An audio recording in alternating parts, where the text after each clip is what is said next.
Hello மக்களே, நான் உங்க சிவா பேசுறேன். இன்னைக்கு ஒரு அருமையான பழமொழி தான் சொல்ல போறேன். வினை விதைத்தவன் வினை அறுப்பான். சரியா? இதுக்கு ஏன் நீ சொல்றன்னு கேட்கலாம். என்னோட சொல்ல போனா, ஒருத்தங்களுக்கு இருக்கக்கூடிய கண்ணில் இருக்கக்கூடிய கண்ணீரை பார்த்து நீ சந்தோஷப்படுறன, உனக்கும் ஒரு சந்தர்ப்பம் வரும். அவங்க எப்படி அழுறாங்களோ அதே அழுக உனக்கும் வரும். அவங்க எப்படி கண்ணீர் சிந்துறாங்களோ அதே மாதிரி நீனும் கண்ணீர் சிந்துவ. இதை நீங்க புரிஞ்சுக்கோங்க. ஒருத்தங்களை அவமானப்படுத்தி அதில் நீங்கள் சந்தோஷப்படுறீங்கன்னு, அதே அவமானம் அதே அழுக உங்களுக்கும் அதே சந்தர்ப்பம் வரும். அதையும் நீங்கள் எதிர்பார்த்துக்கோங்க. ஒருத்தங்களை அழிச்சு தான் நீங்கள் நல்லா வாழ்கிறீங்கன்னு, அதே அழிவு உங்களுக்கும் வரும். அது நீங்கள் புரிஞ்சுக்கோங்க. ஏம்னா எல்லாரும் ஒரு நாள் சாக தான் போகிறோம். நல்லவனும் ஒரு நாள் சாக தான் போகிறான், கெட்டவனும் ஒரு நாள் சாக தான் போகிறான். சரியா?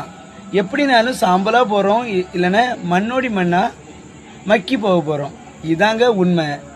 அதனால வாழும் காலத்தில் சந்தோஷமாக வாழுங்க, நிம்மதியாக வாழுங்க. அடுத்தவனை கெடுத்து வாழாதீங்க.